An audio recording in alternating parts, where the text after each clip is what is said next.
Hey friends, Amber here with Yoga How To, and today I thought we'd do something a little different and journal together.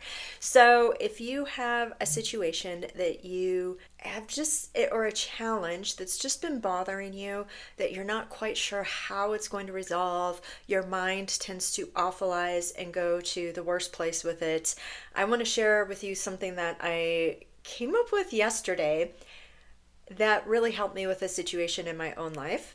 And today I thought I'd work through it again with you so we could journal in time together. Because sometimes, too, just having someone to be with you when you're doing things can be really supportive. All right, so a little bit about this journaling practice that we will do. This is possibly not for situations like grief. There's just certain things that maybe are a little too painful and hard, and this might not be appropriate for. It might be better for financial burden, relationship troubles, parenting issues, just things where your mind is just stuck in thinking this is horrible and it's always going to be horrible, or it's going to wind up bad. And I'm very nervous about it and it's going to be bad. There's no way this could be good. And your mind isn't seeing potential. So I've got my tea ready. This might be a good time for you to go get some tea and your writing utensils ready, and I'll talk to you a bit about where this came from. If you want to skip this part, please feel free to do so. I always put the timestamps in the bottom. So this practice, the roots of it came from Austin's and my mother, who was just amazing at having this ability to, you could go to her with a problem and she would say, oh, well, why don't you go write about this and see if that gives you a different viewpoint? Or why don't you view it, try to take yourself out and view it this way, or imagine you're doing this or that. She was kind of like a life coach, spiritual advisor, therapist type person without ever meaning to be. And during COVID, I was experiencing a lot of stress, as we all were. For me, I would talk to her about my concerns and worries about getting my yoga studio to the other side of it, and my fears around that. And one of the things she had me do at one point was to sit and to, she was like, Amber, you don't know. I kept talking to her about it's gonna be this way and it's gonna da da da da. And she was like, you don't know that. She's like, this could be a great thing for your studio in the long run. You don't know. So sit down and write some other outcomes, some other potentials. Just write down a little list. And I did that and it really helped. Then later, when she actually, a year later, she was in the ICU for 3 weeks, and then she eventually died of COVID. And during that time, I remember kind of going back to that conversation with her, as well as to the book. I'm blanking the name of the book. You'll know it. It's by Viktor Frankl, and he survived the Holocaust and he became a great psychiatrist. I believe a psychiatrist, not a psychologist, but and his whole thing was talking about finding meaning in suffering. That's what will give you resilience. So during this time, when my mom was dying, or right after she died, I don't remember exactly when this was, but I was like, I will be damned if I'm going to go through this horribly painful thing and not be better for it in some way, shape, or form. So I just wrote a little list of ways that in the long run, I knew it wasn't time to go into personal development and try it right then, but I knew, I was like, I need to keep my eye on being kinder because of this, being more understanding for others when they're grieving, or whatever. I wrote a whole list of things. Then yesterday, I was thinking about this issue I have, and I was listening to a podcast where the people interviewed a Harvard psychologist who she does research in spontaneous remissions and healings. And it was really interesting and fascinating. And one of the things she's talking about is how often we assume this is bad, and how devastating that mindset can be to us, to our health, to our lives, to our outcomes. And I, was thinking about this you've probably heard this Zen story, and I'm going to get it a little wrong, and I apologize. But basically, there's a man whose horse runs away, and everyone says it's bad, it's bad, it's bad. And he says, meh, I don't know. I don't know if it's good or bad, because the results of that aren't clear yet, right?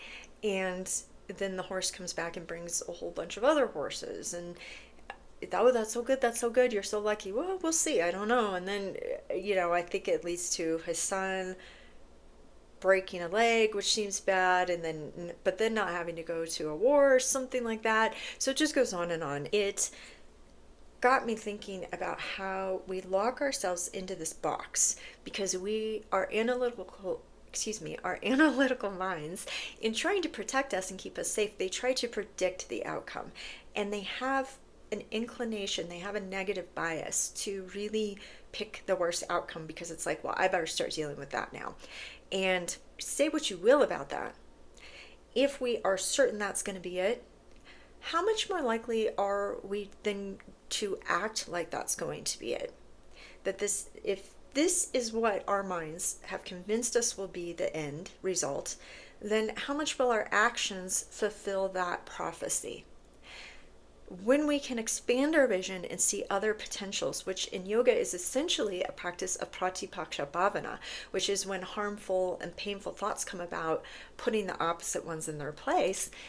If we can look at other vistas, other possibilities, then it can give us the potential to loosen up a little bit in the moment, to make different choices, to even just react differently in situations.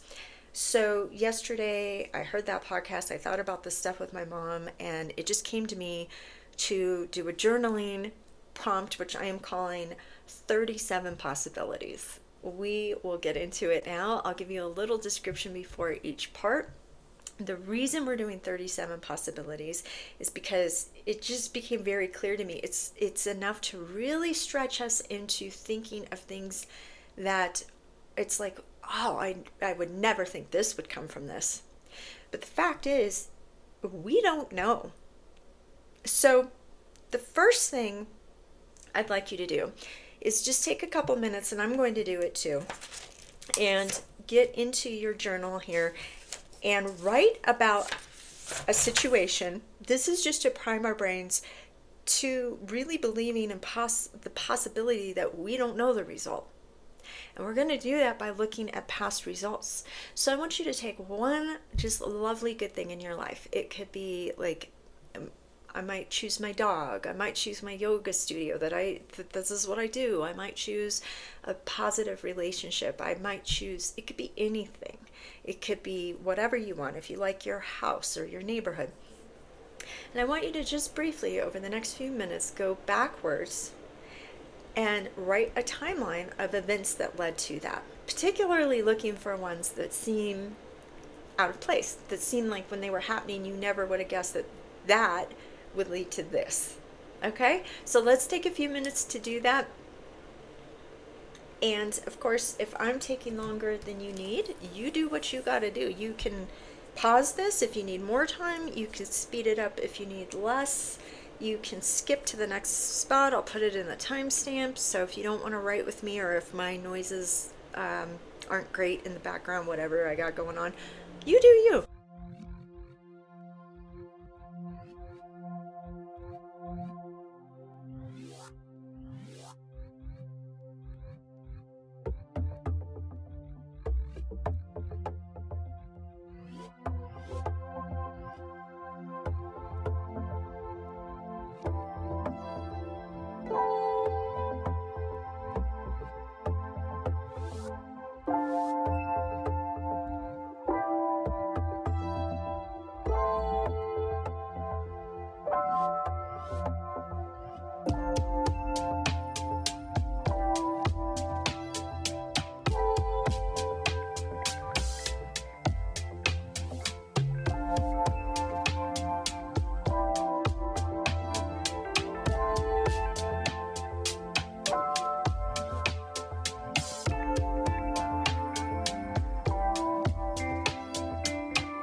Okay, friends, I've got my list. Just to give you an example, if it's helpful, I won't go into my whole list, but I did, my yoga studio, being a yoga studio owner with my brother and with people I love, and with a community that's so amazing. It's wild how it came about. Really, when I look at it, it was a bunch of events that came about.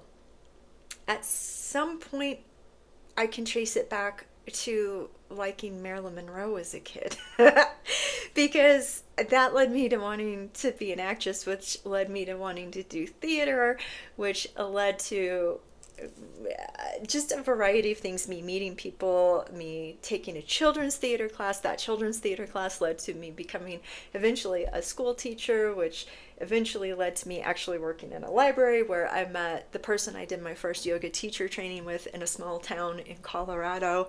So there's a lot more to it, but who'd have thought a kid liking and thinking Marilyn Monroe was really cool would lead to someday being a yoga studio owner. And any step along the way, actually, I wouldn't have ever guessed that, not in a million years. So look for those little things where it's like, okay, could you have told me this would be the outcome back then? Because that will soften your mind up, make it less resistance to these potential outcomes we're going to right now. So we are going to get into our 37 outcomes. And the first 8, do 8 and or more if you want, 8-ish outcomes that could come from this that would be in the realm of personal growth. Okay? The reason we're doing 8 in each of these categories to start is because as you go out, I want it to become less and less obvious how this thing might connect. Because just like you did here, the things that might connect, they could be absolutely surprising.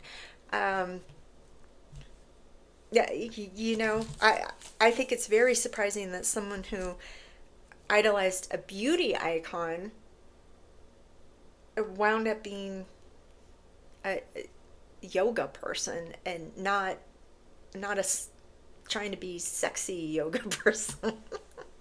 Okay. Anyhow, so let's take a minute. So think of your situation. You can write it down or not, and then think about, what could be 8 outcomes? And maybe the most outlandish one, get a little outlandish. Or, when you're getting to 6, 7, 8 on your list, maybe it's going to help you develop an ability to psychically communicate with your dog. I don't know. Who knows? Okay. So it's just meant to kind of break apart these, our vision of definite outcomes. All right, let's go.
Okay, friends, how are you doing? Did you get those 8? I wrote that, this could have an outcome where I learn to believe in myself even more, and where I'm more creative and feel like the world is magical. That all sounds pretty great. So it's perhaps something I should say. Let these be personal growth outcomes you would want. Let all of these outcomes be things you actually would want. All right, let's go on to the next one. The next one is going to be your, what is it? Let's see, interpersonal outcomes and growth that could come. Start with things that seem to your brain a little more comfortable. Like, yeah, that could be an outcome. Why not? And then let it get a little more like, I have no idea how that could happen, but maybe, sure, why not? Think about how it can improve whatever you're going through, relationships, and your standing with your friends, your family, if you're in a romantic relationship or partnership, if you are involved in a community or different communities. There's co-workers, there's neighbors, there's your yoga studio community, there's all kinds of places where you are relating to and connecting to people. So let's do 8 outcomes for how this could actually lead to positive growth in those areas. All right, here we go.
Okay, how did it go?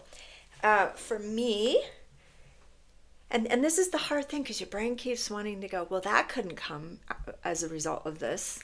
And so I hope you were able to stretch yourself. I wrote, and I don't know exactly what this means, but I meet just the right people. That seems to have been a thing that happens when I look back on my life all the time. So why not? Why wouldn't this also lead to somehow me being like, oh, thank goodness I met that person because of this and this and this, and or because I love them so much and care about them so much. If you're thinking about a financial situation, but you're also single, maybe by number 8 you're like, I don't know what else to put, and you're like, I meet the love of my life because of this situation. It could happen. Try not to keep it just in the category it's in. If it's financial around your business, it doesn't, these results, life doesn't work that way. Nothing stays in its own lane. So let yourself expand beyond that. All right, we've got a few more to do here, so stay with me. You can always stop and come back. The next we will do, I'm going to give you both of these at the same time because I think they're pretty straightforward, and I think how you want to do them or divide them up is really up to you. But do about 8 of near future, more direct outcome. Like, let's say you are concerned about your husband who can't find work. Well, maybe a direct outcome would be he finds a wonderful job that he enjoys, right? And hopefully in the near future. So we're going to put that more in a near future timeline. But let those get a little looser too. Maybe it's like he decides to call an old friend to see if this person has any. Actually, that's trying to explain it. And that's what we don't want. So ignore that. But maybe it's like, we wind up living and working in, name your favorite city. Keep it a little bit more in the realm here. Do about 8-ish that are near future, direct line, where it's more clear how it connects to the thing. And then do some more far future ones. How will the results of this look in 30 years? Is it the job was so amazing that we got to both retire early? Or whatever it is, like it's, if you're concerned about finances, it's going to be more about abundant outcomes in the far future financially. Whereas if it's concerns around love, or if it's a person you're worried about, it's going to be more directly related to that, but great outcomes in that sense. All right, and that'll be another 8. So this is going to be about 16. And they're going to stretch you a little. That's the point. I want you to be like, that's kind of hard. I don't know. That's the point. Your brain, it's being myopic right now. And we've got to get it out of that. Okay, let's go. Let's do 16.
that one go, friends.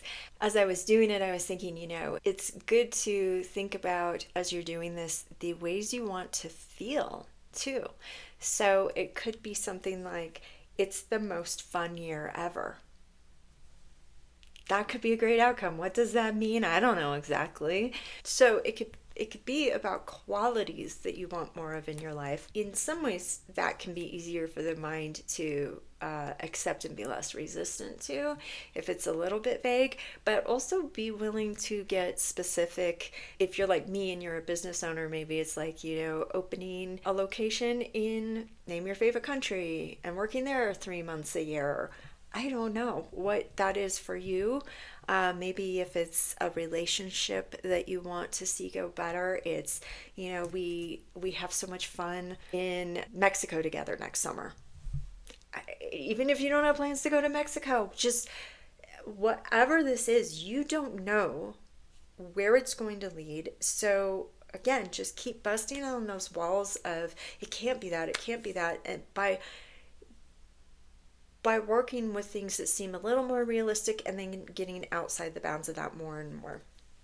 All right, last one and the final 5 are to do just that. So I want you to write down 5 results that could come from this, where right now you can't even fathom how the two could be connected. Right, if you're writing about friction and a difficult situation that you're having with your, say you have a sister-in-law and you're not getting along and it's causing family problems, what's something that you would never dream would come from this? Well, maybe it's starting a nonprofit to help educate children who don't receive education otherwise. That's not a direct line like we were just doing. It's not even of the same realm. And yet, life has this really interesting way of happening. That's what I want you to do right now, is come up with 5 seemingly outlandish results, okay? I'm going to do the same. Here we go.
Okay, how did your last 5 go? I hope you came up with some really wild stuff.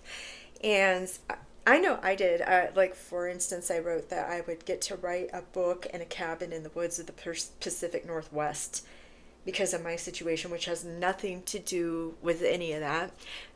But what it does is, this is allowing us to get into creativity, allow us to generate more positive feelings within ourselves, to realize that not everything winds up miserably. And a lot of things, even if they are temporarily that way, it doesn't mean that they lead to things always being that way. So I hope that this exercise was good for you. Will you please share with me how it went?